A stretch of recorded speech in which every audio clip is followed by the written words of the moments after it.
Welcome to basic English by Sharad Sapkal. साथियों, ये lecture number 40 है, agreement of verb with subject. इसका पार्ट 1 हमने पहले किया है और this is part 2। It is also named as concord part 2। And concord का मतलब भी यही है कि एग्रीमेंट।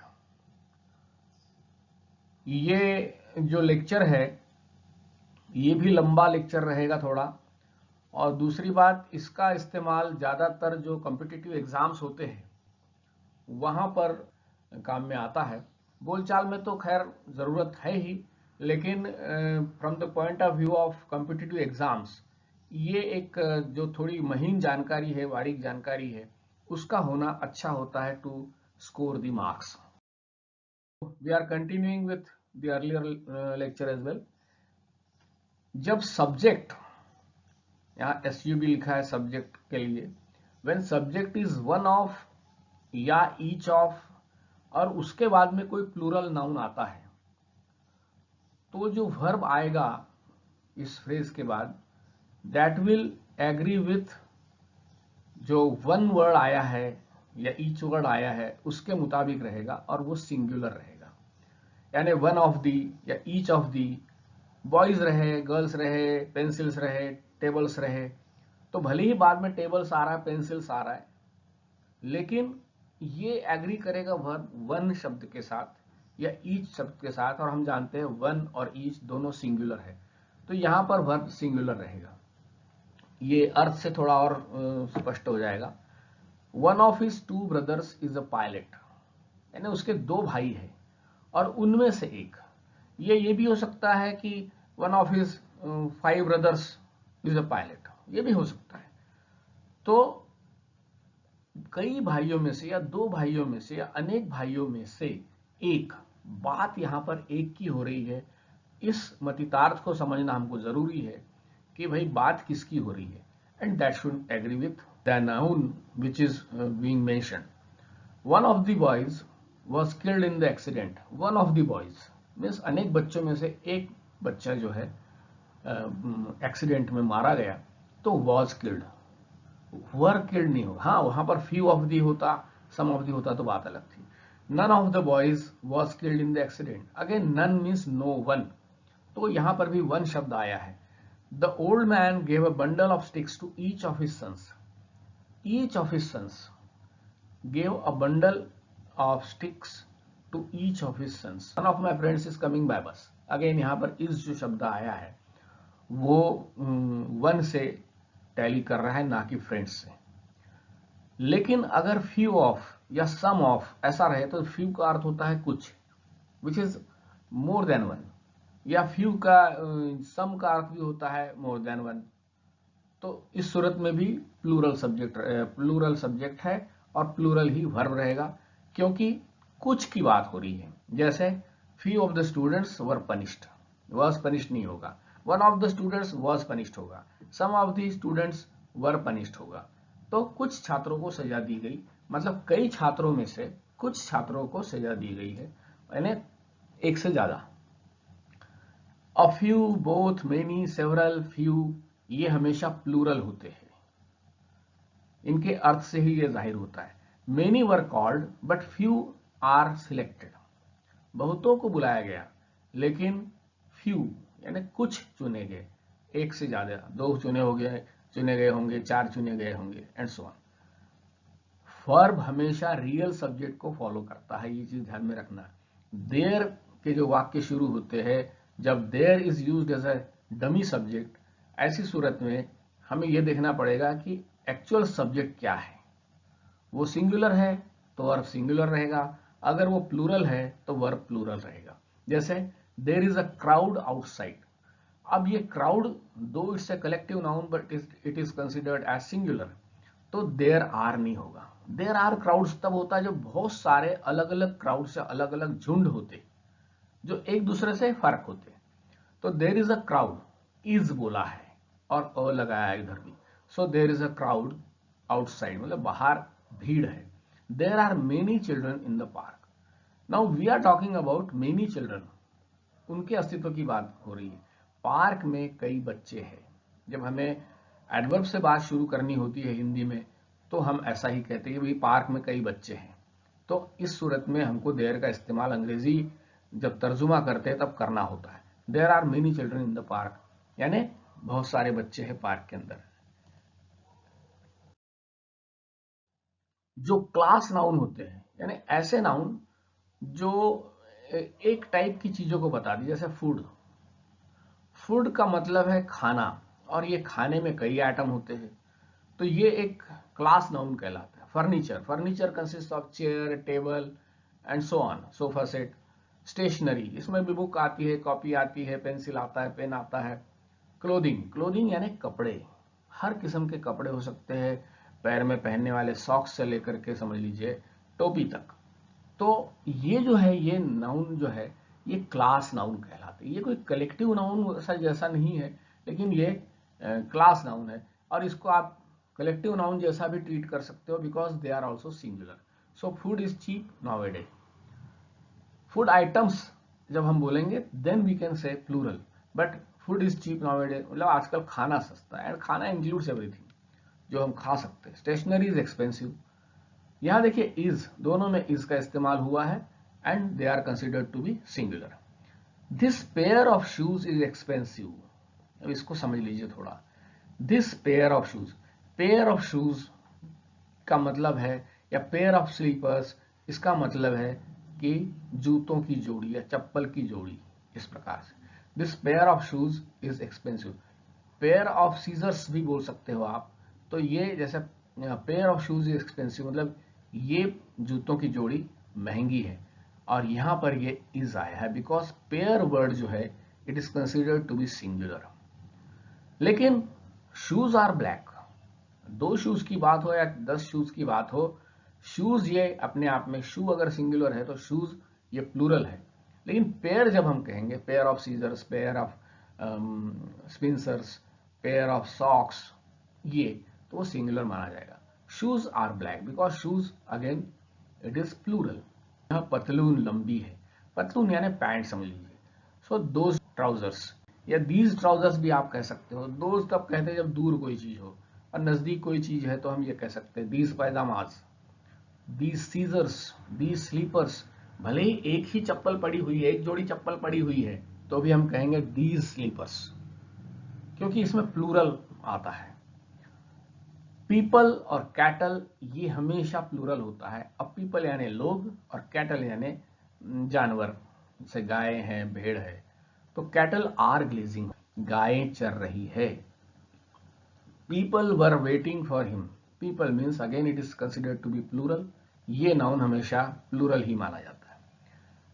अगर विश की बात हो, कंडीशन की बात हो, सपोजिशन की बात, कोई शर्त की बात हो, कोई ख्वाहिश की बात हो, तो हमको हमेशा जो वर्ब है वो प्लूरल इस्तेमाल होता है। ये चीज थोड़ा सा ध्यान में रखने की है, इसको हम बाद में भी तफसील से देखेंगे। जैसे इफ आई वॉज यू नहीं होगा, अगर मैं तुम्हारी जगह होता, या मैं अगर तुम होता थोड़ी देर के लिए, तो इफ आई वर यू, ये सपोजिशन की बात है, ये एक विश के जैसी बात है, या एक कंडीशन जैसी बात है कि अगर मैं तुम्हारी जगह होता, या अगर मैं तुम होता, जो कि असंभव है, इट कांट हैपन। लेकिन अगर मैं तुम्हारी जगह होता तो I would not do so, मैं ऐसा नहीं करता। If he were faithful he would not betray us.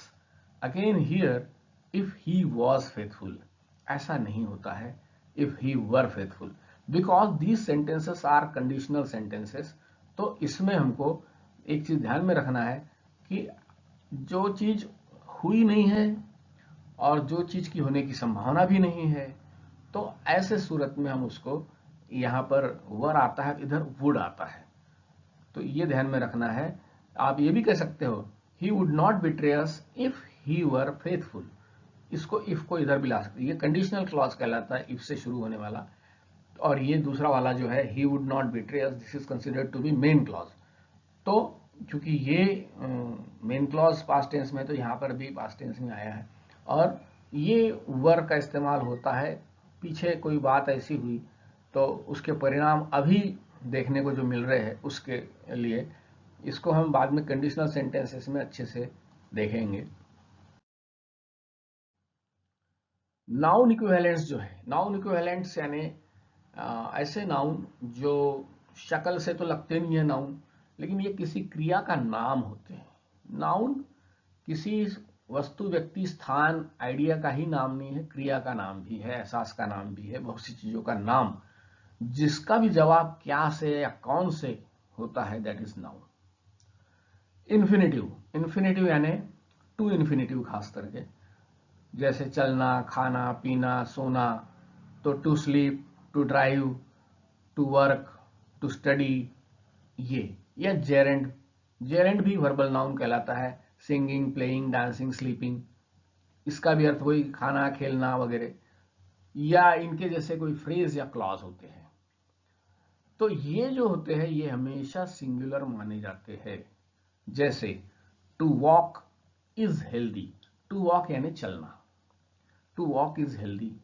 To smoke is bad, ऐसा भी हम कह सकते हैं, भाई धूम्रपान करना, टू स्मोक यानी धूम्रपान करना।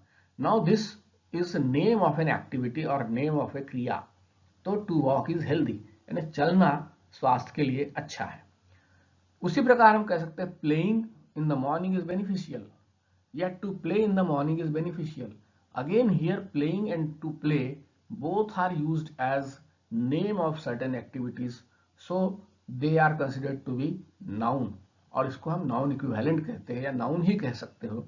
और ये जो है क्रिया का नाम है। तो सुबह खेलना फायदेमंद है, to play in the morning is beneficial, या playing in the morning is beneficial. That he is poor is known to me, that he is poor, ये एक क्लॉज है, और ये क्लॉज इसलिए कहलाता है कि इसमें एक वर्ब है इज नाम का, जो कि फाइनाइट वर्ब है। तो दैट ही इज पुअर, कि वह गरीब है, ये मुझे पता है। अगेन यहां पर क्या मुझे पता है, क्या का जवाब हमेशा नाउन होता है, इसलिए this clause is also a noun, ये भी नाउन इक्विवेलेंट कहलाता है। व्हाट टू रीड, अब व्हाट टू रीड ये कोई क्लॉज नहीं है, because there is no verb here. To read ये जो है ये एक नॉन फाइनाइट वर्ब है, इन्फिनेटिव है। सो व्हाट टू रीड यानी क्या पढ़ें या क्या पढ़ना है, इज अ प्रॉब्लम, क्या पढ़ें ये समस्या है। 16वां नियम ये है, ये बहुत लंबा विषय है, लेकिन जितना भी आप याद रख सकते हैं उतना बेहतर है, क्योंकि ये सब चीजें भाई काम में तो आती है, चाहे बोलचाल की बात हो या एग्जाम्स में कुछ लिखने की बात हो। जब फ्रैक्शन इंडिकेटिंग वर्ड्स होते हैं, percent, heap, lot, most, minority, no, rest, many, half, fraction, part, majority, some, all, none, remainder, ये जब इस्तेमाल होते हैं और उनके बाद में कभी ऑफ आता है, जैसे part of, fraction of, majority of, इस प्रकार के, तो हमें यह देखना पड़ता है कि जो ऑफ आया है उसका ऑब्जेक्ट क्या है, उसका ऑब्जेक्ट जो प्रेपोजिशन ऑफ है उसका ऑब्जेक्ट क्या है। देखिए ऑब्जेक्ट ये हमेशा या तो वर्ब का होता है ट्रांजिटिव वर्ब में, या फिर किसी प्रेपोजिशन का होता है।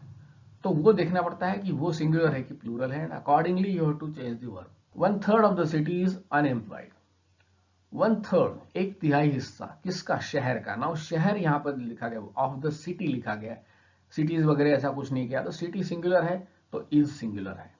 1/3 of the people are unemployed. Now people are considered to be plural, ये हमने पहले भी देखा है। तो 1/3 of the people, तो people में से एक तिहाई लोग, लोगों में से एक तिहाई लोग, ऐसा इसका मतलब रहेगा, इसलिए आर अनएम्प्लॉयड लिखा गया है कि एक तिहाई लोग बेरोजगार है। Some of the pie is missing. Now pie यहां पर एक केक को कहा गया है, और उसमें से उस एक केक का कुछ हिस्सा, some of the pie is missing, यानी उस केक का एक हिस्सा गायब है। तो पाई चूंकि एक सिंगुलर है तो इसलिए इज आया, लेकिन some of the pies are missing बोला तो पाइज भाई अनेक पाइज थी, यहाँ पे अनेक केक थे और उसमें से 2-3 केक गायब है, तो some of the pies are missing. Majority, आप यहां पे ये होता वन ऑफ द पाइज तो इज मिसिंग होता, ये ध्यान में रखना है। Majority of the class is absent, again class यहां पर सिंगुलर है क्योंकि class is a collective noun and it is collection of students. So majority of the class is absent, यानी क्लास का बहुत सारा हिस्सा जो है वो गायब है। लेकिन majority of the boys are absent. Again यहाँ पर मेजोरिटी के बाद में जो ऑफ आया उसके बाद में जो नाउन आया है उसका नंबर देखना है हमको। तो majority of the boys are absent because this is boys and boys is plural, तो आर आया है। 17 नंबर का नियम है, 17 नंबर का, none is singular but none of, और उसके बाद कोई प्लूरल नाउन या प्रोनाउन आता है तो वो प्लूरल हो जाएगा। जैसे नन यानी नो वन, ऐसा इसको समझ सकते हैं। नन वॉज इंजर्ड, अब ये नन एक प्रोनाउन है और it is considered to be singular, तो none was injured, none was present, none is absent, इस प्रकार के सेंटेंसेस आपने सुने होंगे, मतलब कोई एब्सेंट नहीं है। नन यानी कोई नहीं, इस प्रकार से इसका अर्थ है। No one, none was injured, कोई भी घायल नहीं हुआ। None has gone away yet, none has gone, कोई भी नहीं जा चुका है, अभी तक कोई नहीं गया हुआ है। लेकिन नन ऑफ देम या नन ऑफ द बॉयज, यहां ऑफ के बाद देम आया है, बॉयज आया है, तो उनमें से कोई भी नहीं जब होता है तो यहां पर ये प्लूरल होता है, क्योंकि ग्रामर के नियम के अनुसार कई लोग none of them has come भी बोल सकते हैं या बोलते हैं बोलचाल में, लेकिन none of them have come to class या none of the teachers are absent, इस प्रकार की बातें हमको ग्रामेटिकली करेक्ट जान पड़ती है। तो नन ऑफ देम या नन ऑफ द बॉयज ये हमेशा प्लूरल होगा, क्योंकि ये ऑफ जब आएगा तब जनरली इसके बाद में कोई सिंगुलर आना ही नहीं है, इसके बाद में प्लूरल आएगा, और ये प्लूरल इस वर्ब के साथ एग्री करना चाहिए, ये ध्यान में हमको रखना है। तो none of the flowers, none of the mangoes, none of the mangoes are ripe, हम कह सकते कि आमों में से कोई भी नहीं पका हुआ है, लाइक दिस। तो ये इसको सिंगुलर माना जाता है ग्रामेटिकली। जब प्रोनाउन जो है हु, दैट, विच, ये सेंटेंस के बीच में आते हैं, ये भी प्रोनाउन है और ये इंट्रोगेटिव प्रोनाउन की श्रेणी में आते हैं, लेकिन जब ये बीच में आते हैं किसी सेंटेंस के तो यहां पर इंट्रोगेटिव जैसा उसका रोल नहीं रहता है और ये कुछ कंजंक्शन जैसे काम करते हैं। और ये जब मिडिल में आते हैं तो यहाँ जैसे हम जानते हैं हु का अर्थ होता है कौन, लेकिन जब ये बीच में आते हैं तो इसका अर्थ हो जाता है जो। दैट का भी अर्थ होता है जो। विच का अर्थ वैसे तो होता है कौन सा, लेकिन जब ये बीच में आएगा तो हम उसको जो ही समझेंगे हिंदी के अंदर। तो जब ये बीच में आते हैं which, that, who, and is also subject of the subordinate clause, यानी कोई जो सबऑर्डिनेट क्लॉज आ रहा है, एक निर्भर वाक्यांश आ रहा है, तो उसका एक विषय होता है या उसका एक सब्जेक्ट होता है, उसका एक कर्ता होता है। तो वो अभी सेंटेंसेस से हम देखेंगे तो पता पड़ जाएगा। तो वो जो वर्ब है, वो जो नाउन है पहले आया हुआ, प्रीसीडिंग नाउन आया है या प्रोनाउन आया है, उसके साथ मैच करेगा। इस चीज को थोड़ा सा सेंटेंस से समझेंगे तो क्लियर हो जाएगा। जैसे the man who is here is my friend. The man यानी आदमी, द का मतलब होता है वह आदमी एक हिसाब से, दैट मैन जैसा है। The man who is here is my friend. अब यहाँ हु इज हियर, यहाँ मतलब ये कोई क्वेश्चन नहीं पूछ रहा है, ये कहा जा रहा है आदमी जो यहाँ है। यहाँ हु का अर्थ है जो, आदमी जो यहाँ है वह मेरा मित्र है। तो यहां देखना पड़ेगा कि मैन ये सिंगुलर है। The man who are here होता, यहां पर मैन अगर होता है, मैन यानी अनेक आदमी, the man who are here are my friends ऐसा होता। तो the man who is here is my friend, यानी आदमी जो यहाँ है, वह आदमी जो यहाँ है, ऐसा भी हम कह सकते हैं। द बोला तो दैट मैन भी बोल सकते हो, that man who is here, या this man who is here ऐसा भी कह सकते हो। The man who is here is my friend, यानी जो आदमी यहाँ है वह मेरा दोस्त है। The men who are here are my friend. तो यहाँ पे आर माई फ्रेंड्स, ये आर प्लूरल है because we are talking about men. She is the teacher who teaches English. She is the teacher, वह शिक्षिका है जो अंग्रेजी पढ़ाती है। Now who teaches, she is the teacher, teacher यहाँ पे सिंगुलर है, तो यहाँ पर हु के बाद में ये टीचर्स आया है, हु टीच नहीं होगा। This is the tree which grows in summer, ये वह पेड़ है या यह पेड़ है जो गर्मियों में पनपता है। These are the boys who do not bring books. These are the boys. Now we are talking about number of boys. These are the boys. ये वो बच्चे हैं जो किताबें नहीं लाते हैं, who do not bring books. She is one of the teachers. अब इसको देखो, one of the teachers. अनेक शिक्षिकाओं में से, अनेक शिक्षकों में से वह एक है। Who teach science. इसको देख लो, समझने की बात है। She is one of the teachers who teach science. इसका मतलब यह है कि वो उन अनेक शिक्षकों में से है जो साइंस पढ़ाते हैं। यहां पर कई शिक्षक ऐसे होंगे जो साइंस पढ़ाते होंगे, 2, 3, 4, उसमें से वो ही एक है। तो she is one of the teachers बोला है, means many teachers are teaching science, so she is one of the teachers. One of the teacher ऐसा नहीं है, तो she is one of the teacher. यहां अगर ऐसा होता she is one of the teacher who teaches science, ऐसा होता, लेकिन she is one of the teachers who teach science, मतलब बहुत से शिक्षक हैं जो साइंस पढ़ाते हैं, and she is one of them. He is one of the officers who come late, he is one of the officers who come late, कई officer है भैया जो देर से आते हैं, and he is one of them. तो इस प्रकार से, तो हु के बाद में जो कम आया है, it agrees with this officers.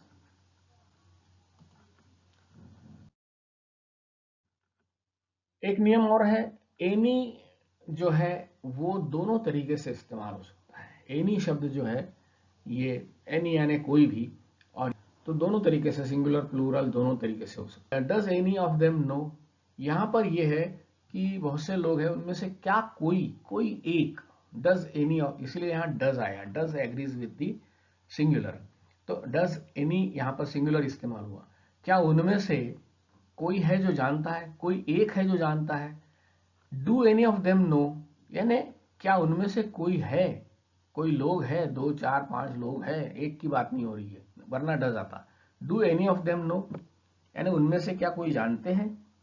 Any of these is long enough, any of these is long enough, यानी इनमें से कोई भी या हर एक, इनमें से हर एक पर्याप्त लंबा है, जितनी लंबाई हमको चाहिए उतना लंबा वो इनमें से है। मान लो कोई रॉड की बात हो रही है, तो these any of these is long enough, यानी इनमें से कोई भी चल जाएगा, इन सब की लंबाई, हमको जितनी लंबाई का रॉड चाहिए उतनी है। Any of these are long enough, इनमें से कोई भी हर एक पर्याप्त लंबे है। ऐसा दोनों का अर्थ अगर देखा जाए तो any of these is long enough and any of these are long enough, दोनों का अर्थ अगर देखा जाए तो एक ही है, लेकिन यहाँ पर जो ध्यान रखना है कि यहाँ सिंगुलरली यूज हुआ है, और इनमें से हर एक जैसा ही इसका अर्थ है, और इसका भी वही अर्थ है, लेकिन यहाँ सिंगुलरली यूज किया गया, और यहाँ पर यहाँ सिंगुलरली यूज किया और यहाँ पर प्लूरल यूज किया है।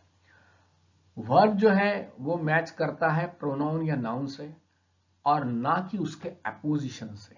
एपोजिशन यानी उस नाउन या प्रोनाउन के बाद आने वाला ऐसा एक फ्रेज है जो उस नाउन को और अच्छे से एम्फसाइज करता है। जैसे मान लो मैं कहूं आई एन इंग्लिश टीचर, मैं जो कि एक इंग्लिश टीचर हूं, तो ये मेरा एक एपोजिशन हो गया, मेरे नाम के बाद आया हुआ। तो आई Rajendra Prasad am a student, मैं राजेंद्र प्रसाद एक स्टूडेंट हूं। तो ये राजेंद्र प्रसाद को नहीं देखना है, आपको सिर्फ आई को देखना है, and I singular, so am जो वर्ब आया है वो आई के लिए है और आई से मैच करेगा। इस राजेंद्र प्रसाद को भूल जाओ, मैं कहूं I son of Radha and Ramesh, ऐसा मैं कह दूं, तो राधा एंड रमेश को भूल जाना है, हमको सिर्फ आई से याद रखना। You boy are wicked, you boy are wicked यानी दुष्ट, बदमाश, शैतान। यू बॉय तुम लड़के, तुम बदमाश हो, शैतान हो।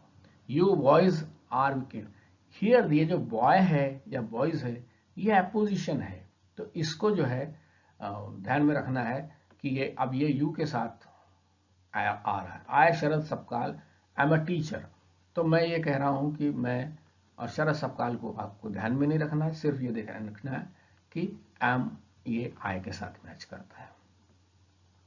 या हम कहेंगे कि Ram son of Dasharath and Kaushalya was a noble king. तो son of Dasharath and Kaushalya इसको हमको भूल जाना है, वो एपोजिशन है, सिर्फ राम को याद रखना। और इसको इसीलिए हमने कहा कि भाई Ram son of Dasharath and Kaushalya was a great king या वॉज अ नोबल किंग। तो वॉज आएगा क्योंकि Ram is a singular. More than one ये हमेशा सिंगुलर होता है। More than one girl, more than one pencils, ऐसा। For example more than one girl was absent, more than one worker was absent, more workers than one, ऐसा अगर रहा तो plural आएगा। क्योंकि यहां पे देखो मोर के बाद में प्लूरल नाउन दिया है उसके साथ में, ये यहां पर उसको एक्सप्रेस और एक्सप्लेन कर रहा है। मोर बुक्स देन वन, तो इससे तो समझ में आ रहा है कि मोर बुक्स देन वन यानी एक से ज्यादा किताबें। तो मोर बुक्स देन वन वर स्टोलन, यानी एक से अधिक किताबें चुरा ली गई। मोर वर्कर्स देन वन वर एब्सेंट, तो मोर देन वन वर्कर ये सिंगुलर होगा और मोर वर्कर्स देन वन ये प्लूरल होगा।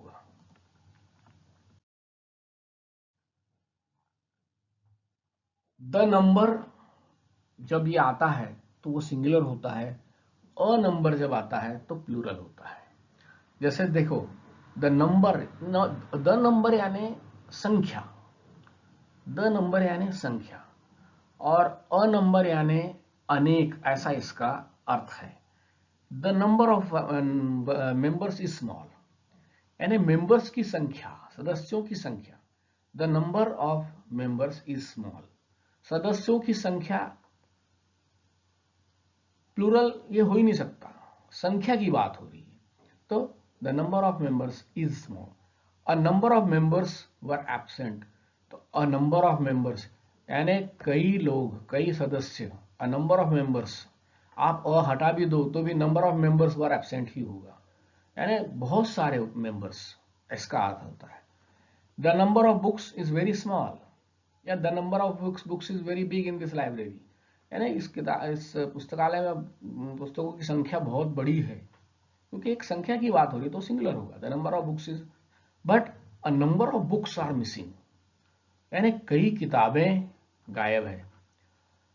ऑल सिंगुलर होता है when it refers to everything या होल, सबको, सारी चीजों को मिला करके जब हम एक ऑल शब्द बोलते हैं, जैसे all is good, all is well, सब कुछ ठीक है, सब कुछ ठीक है।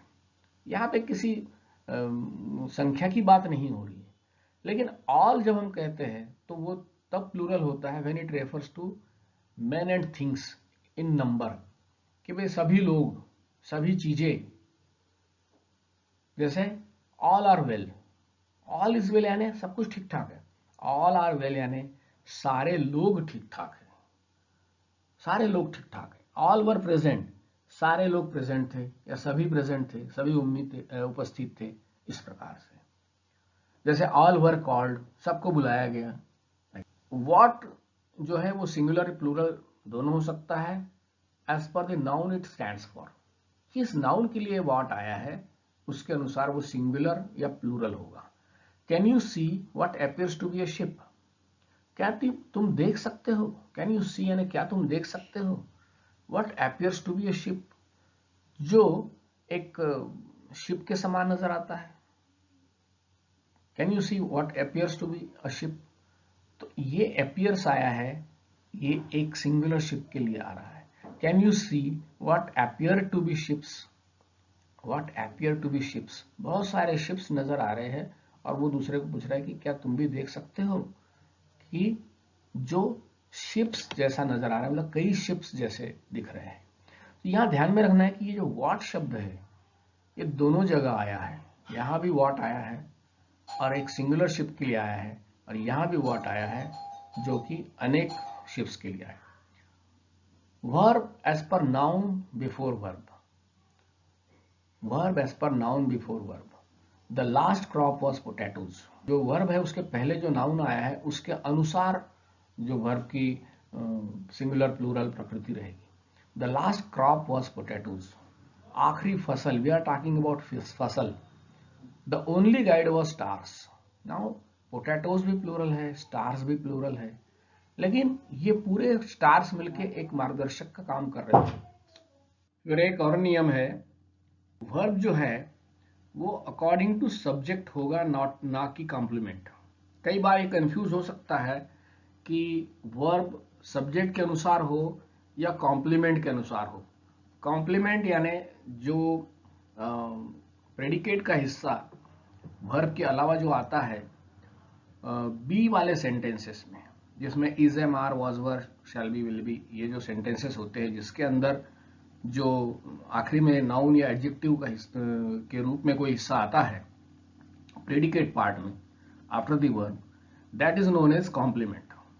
जैसे इट्स ही या इट इज ही। अब यहां देखिए, ये जो इज है ये वर्ब है और ये अकॉर्डिंग टू सब्जेक्ट यानी कि इट के अनुसार होगा। इट के साथ हमेशा इज आता है, हालांकि यहां ही के साथ भी इजी आएगा, लेकिन it is he, it is they. अब यहां देखिए, रियल सब्जेक्ट जो है वो दे है, इट ये इंट्रोडक्टरी सब्जेक्ट है, लेकिन यहां पर दे जो है ये कॉम्प्लीमेंट पार्ट में आ रहा है। यहां पर इसके माने है वे है या वे लोग है, इस प्रकार से ये जवाब होता है कौन है के संदर्भ में। कौन है? वह है। अब वह है में ही इज ऐसा सेंटेंस नहीं बनता है, इसके लिए आपको डमी सब्जेक्ट एक इट के रूप में देना पड़ता है और उसे कहना पड़ता है it is he, it is she, it is Ram. अब देखो राम के लिए भी इट आएगा, it is Ram, it is students. ये जरूरी नहीं कि प्लूरल पार्ट आ रहा है रियल सब्जेक्ट के रूप में, कॉम्प्लीमेंट में जो आ रहा है वो प्लूरल है या सिंगुलर है, लेकिन जब इट से सेंटेंस की शुरुआत कर रहे हैं हम लोग तो हमें इज ही वर्ब देना पड़ेगा। For example it is they यानी वे है। कौन है भाई? वे लोग हैं जिनकी शायद हम अपेक्षा कर रहे थे। इट इज आई।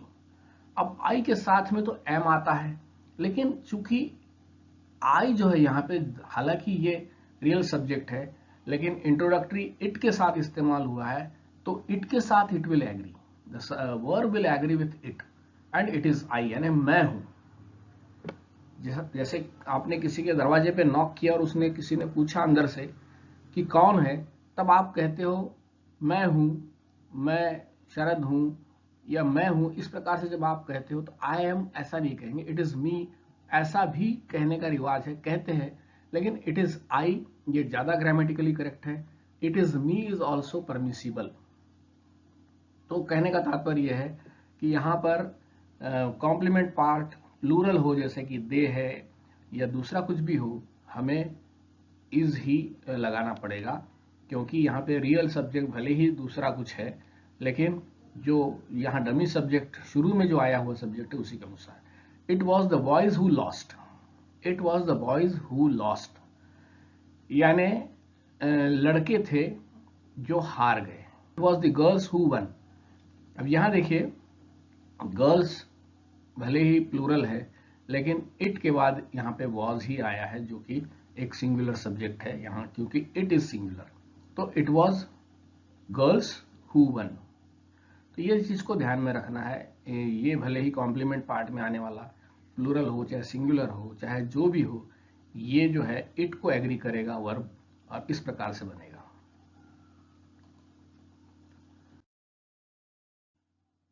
उसके बाद में कई बार जो हिडन सब्जेक्ट होता है, जो सब्जेक्ट जाहिर नहीं होता है, दिखता नहीं है, उसके अनुसार। For example, there were not so many books as were needed, ये सेंटेंस है।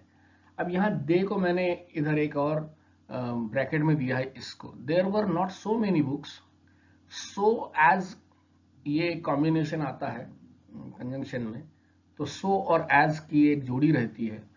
तो there were not so many books यानी जितने बुक्स की या जितने किताबों की जरूरत थी उतनी किताबें नहीं थी। तो there were not so many book as were required या एज वर नीडेड। अब यहां देखिए, ये हिडन सब्जेक्ट जो है वो बुक्स है, तो उसके अनुसार ये वर्ब प्लूरल आया। There were not so many books as it was expected. अब ये एक्सपेक्टेशन की बात थी कि किस चीज की अपेक्षा थी, ऐसी बात है यहाँ पे, एज इट वॉज एक्सपेक्टेड। अब यहाँ बुक्स को संख्या में एक प्रकार से दिखाया है, लेकिन there were not so many books as it was expected, यानी जिस चीज की अपेक्षा थी। यहाँ किताबों के नंबर की अपेक्षा की बात नहीं हो रही है, इस बात की बात हो रही है कि जितनी चीजों की अपेक्षा थी या जितनी किताबों की अपेक्षा थी, उस अपेक्षा का फुलफिलमेंट नहीं होना, इसके लिए यहाँ पे एज इट वॉज एक्सपेक्टेड या as was expected. There were मोर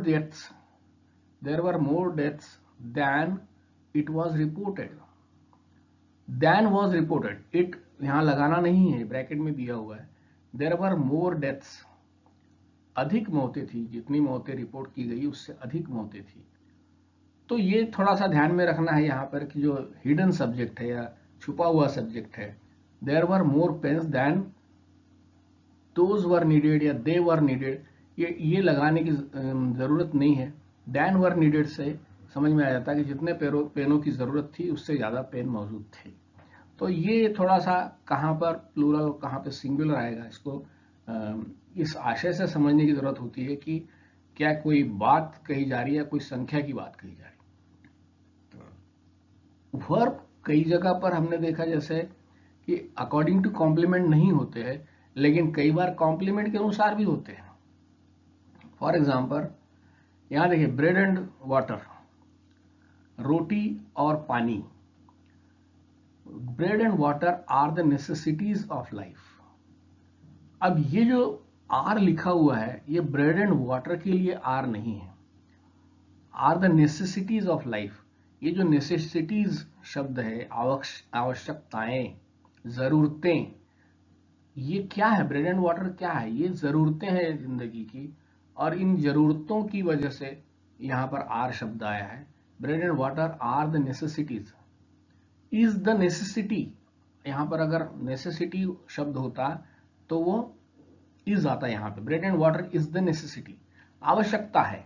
रोटी और पानी जीवन की आवश्यकता है, ये भी सेंटेंस बिल्कुल सही है। तो यहां आर इसलिए लाया कि नेसेसिटीज बोला गया। Bread and water is the simplest food, for example ये दूसरी सेंटेंस में आया है, bread and water is the simplest food. इन दोनों को फूड में अगर शामिल कर दिया जाए, क्योंकि दोनों का सेवन हम करते हैं, तो रोटी और पानी सबसे सामान्य आहार है, साधारण आहार है। 2 and 2 is 4, 2 and 2 आर 4 नहीं होगा, बिकॉज यहां पर जो 4 शब्द है जो कॉम्प्लीमेंट में आया हुआ है, ये संख्या है एक 4, और इस संख्या के लिए यहां पर ये इज आया कि 2 और 2 4 होते हैं। तो 2 and 2 आर 4 ऐसा नहीं होगा, ये जो कॉम्प्लीमेंट है उसके अनुसार होगा। तो इसके सेंटेंस के आशय को समझ करके थोड़ा सा हम अंदाज लगाएंगे तो हमारे समझ में आ जाएगा कि किसके होने की बात हो रही है। जैसे यहाँ 4 संख्या होने की बात हो रही है। क्वांटिटी दिखाने वाले जो एडजेक्टिव्स होते हैं, adjective of quantity, they are always singular. जैसे देखो, मच, मोर, ये सारे जो है, little, these are all adjectives of quantities. और एडजेक्टिव जब हम बोलते हैं तो वो किसी नाउन को क्वालिफाई करने वाला होता है। जैसे not much has been done, not much has been done, यानी बहुत ज्यादा कुछ नहीं किया गया। तो ये देखिए, ये इस नॉट मच के लिए सिंगुलर लेकर के हैज आया है। हैव बीन डन नहीं होगा, not much have been done नहीं होगा, not much has been done.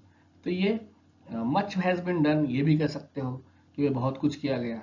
Much more remains to be done, बहुत कुछ, much more remains to be done, बहुत कुछ करना बाकी है।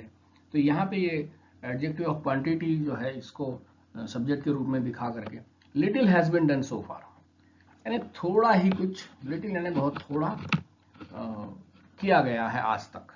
इस प्रकार के ये सेंटेंसेस है। सिंगुलर हो, नथिंग बट के बाद सिंगुलर या प्लूरल नाउन अगर आता है ऑब्जेक्ट के रूप में, तो वर्ब सिंगुलर ही है। जैसे for example, nothing but snow is seen, क्योंकि यहां देखिए नथिंग कुछ नहीं, नथिंग यानी कुछ नहीं, nothing but trees is seen, nothing but trees are seen नहीं होगा, because this nothing is considered to be singular, और ये बट के बाद में चाहे सिंगुलर आए चाहे प्लूरल आए कि कुछ नहीं सिवा बर्फ के कुछ नहीं देखा गया, सिवा पेड़ों के कुछ नहीं देखा गया, ये कुछ नहीं ये एक सिंगुलर एंटाइटी मानी गई है। कुछ मिसलेनियस को हम देख लेते हैं। काउंटेबल जितने भी नाउन होते हैं वो सिंगुलर या प्लूरल होते हैं, लेकिन अनकाउंटेबल जितने भी नाउन होते हैं वो सिंगुलर ही होते हैं, यानी जिनको गिना जा सकता है 1 2 3 4, ऐसे जो काउंटेबल होते हैं वो सिंगुलर हो सकते हैं, प्लूरल हो सकते हैं। और जिन नाउन्स की गिनती नहीं होती है, जनरली जो भी एब्स्ट्रैक्ट नाउन होते हैं, तो उसमें सिंगुलर ही वर्ब आता है। For example, the interview of candidate is over, interview of candidates is over, इसमें इंटरव्यू की बात हो रही है। इंटरव्यू यानी साक्षात्कार या उनका जो भी एग्जामिनेशन था वो, द इंटरव्यू ऑफ कैंडिडेट्स, अभ्यर्थियों का या जो उम्मीदवारों का इंटरव्यू, उनका साक्षात्कार, उस साक्षात्कार इज ओवर, साक्षात्कार हो गया है, उनका इंटरव्यू हो गया है। वो कैंडिडेट का था या कैंडिडेट्स का था इसका मतलब नहीं है, और ये सिंगुलर है बिकॉज इंटरव्यू जो है ये ऐसा प्लूरल सिंगुलर में नहीं आता है। Announcement of result is awaited, result का अनाउंसमेंट, तो ये अनाउंसमेंट चूंकि ये काउंटेबल नाउन नहीं है, अनकाउंटेबल है, तो this is singular. The clerks in the office are hard working, अब यहां पर देखिए we are talking about number of clerks which is more than 1, तो clerks in this office are hard working, इस दफ्तर के कर्मचारी या क्लर्क्स ये मेहनत कश है, मेहनत करने वाले हैं। This clerk in the office is lazy, यहां पर जाहिर सी बात है एक क्लर्क की बात हो रही है, तो he is 10 rupees are enough for me. अब यहां देखिए 10 rupees are enough for me, ये 10 रुपीज को काउंटेबल नाउन के रूप में लिया गया है कि भाई 10 रुपए मेरे लिए पर्याप्त है। 10 रुपए की राशि की बात नहीं हो रही है, 10 रुपए जो संख्या में 10 है, इतने सारे रुपए मेरे लिए पर्याप्त है। लेकिन 60 miles is a long walk, 60 miles को एक एंटाइटी के रूप में, एक अपने आप में इकाई के रूप में देखा गया है कि भाई इतना डिस्टेंस, 60 माइल्स का डिस्टेंस, तो 60 माइल्स का अंतर या डिस्टेंस ये एक लंबी यात्रा है, ये एक लॉन्ग वॉक है, इस प्रकार से लंबा रास्ता है। 10 rupees is not a big amount. Here we are talking about an amount of 10 rupees.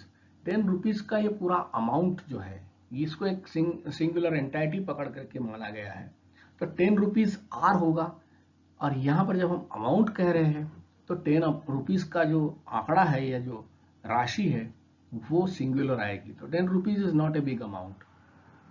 10 rupees are enough for me ऐसा आप कह सकते हैं, लेकिन जब अमाउंट वगैरह कह दिया उस पूरी राशि के लिए तो वो सिंगुलर हो जाएगा। देयर आर ₹600 इन अकाउंट, जाहिर सी बात 600 रुपये है, ये एक काउंटेबल नाउन के रूप में लिया गया है कि भाई इतने सारे रुपए हैं, 600 रुपये है, तो देयर आर होगा। There is an amount of ₹600 in your account, ऐसा होगा। द रिच आर माइजर्स, देखिए द जब किसी एडजेक्टिव के सामने लगता है तो इसका मतलब होता है वैसे टाइप के लोग। फॉर एग्जाम्पल द रिच यानी अमीर लोग, द पुअर यानी गरीब लोग, द माइटियर यानी ताकतवर लोग, इस प्रकार से। तो अमीर लोग कंजूस होते हैं, द रिच आर माइजर्स। ये द रिच ये प्लूरल हो गया है क्योंकि लोग हो गए, आर वर्ब उसको एग्री करना चाहिए तो प्लूरल वर्ब आ गया, दे आर माइजर्स। ओके, उसके बाद 500 rupees is a big amount. Again यहाँ पर 500 रुपीज की जो राशि है वो एक बड़ा अमाउंट है, वो बड़ी राशि धनराशि है, ऐसा उस राशि के लिए बोला गया, इसलिए 500 रुपये एक बड़ी राशि है, इस प्रकार से। I need a 25 year old man। अब इसमें देखिए I need a 25-year-old man. यहां पर आपको एक आदमी की जरूरत है, तो यहाँ 25 ईयर्स ओल्ड मैन नहीं होगा। आखिरी में अगर कोई ऐसा नाउन आता है तो ये सिंपल 25-year-old मैन ये एक आदमी की विशेषता दिखा रहा है, और जब विशेषता दिखाएगा तो they will be acting as this individual word year and old, they are acting as adjectives, और एडजेक्टिव की कोई प्लूरल फॉर्म नहीं होती, तो ईयर्स नहीं होगा यहाँ पे। 20 जैसे माई एज इज 25 ईयर्स, ये ठीक है, लेकिन I need a 25-year-old man या she is a 60-year-old women, इस प्रकार के सेंटेंसेस बिल्कुल सही है। This is a 5 foot tall pole, this is a 5 foot tall pole, यह एक 5 फुट ऊंचा पोल है या डंडा है। तो यहां देखिए, यहां पर एक पोल की बात हो रही है, तो 5 feet tall नहीं होगा, ये ध्यान में रखना, because they are acting as adjectives, और एडजेक्टिव को ऐसे प्लूरल फॉर्म नहीं दिया जाता है। तो यहां ध्यान में रखना कि इसको this pole is 5 feet long ऐसा आप कह सकते हो, टॉल ऐसा कह सकते हो, तो ये ध्यान में रखना है। Many a boy comes to school without uniform, जब भी मेनी के बाद अ आता है, मेनी अ बॉय, तो यहां ध्यान में रखना है कि ये अ आया है, यहाँ बॉय ही होगा, बॉयज नहीं होगा। मेनी अ बॉयज नहीं होता, मेनी बॉयज होता है, लेकिन अ आ गया ना तो सिंगुलर आएगा। मेनी अ पेन्स नहीं होगा, many a pen. Many a pen यानी बहुत सारे पेन, बहुत से पेन। मेनी अ बॉय की जगह आप ये कह सकते हो मेनी बॉयज, मेनी, लेकिन मेनी बॉयज कहोगे तो कम टू स्कूल बोलना पड़ेगा, comes to school without uniform नहीं कहेंगे। Many a boy comes to school without uniform, मतलब many boys come to school without uniform, कई लड़के बिना वर्दी के स्कूल आते हैं। मेनी अ बुक्स नहीं होगा, मेनी अ बुक होगा। Many a book is missing, many a book is missing means many books are missing, दोनों एक ही बात है कि कई किताबें गायब हैं। तो ये ध्यान में रखना है कि many a time, many a time, जब भी मेनी के बाद अ शब्द आएगा तो ध्यान में रखना इसके बाद में एक प्लूरल नाउन नहीं आएगा, सिंगुलर ही आएगा, क्योंकि अ आ गया ना, आ गया तो प्लूरल नहीं आ सकता है। मेनी अ टाइम होगा, मेनी अ टाइम्स नहीं होगा। मेनी टाइम्स बोल सकते हो आप, many a time I told you, मतलब मैंने आपको कई बार बताया है, या many times I told you, ये भी ठीक है। So many a time means many times, but many a time is singular and many times is plural, ये ध्यान में रखना है। मेनी अ बॉय यानी सिंगुलर, और मेनी बॉयज ये प्लूरल है, और दोनों से सेंटेंस बन सकते हैं विद द सेम मीनिंग।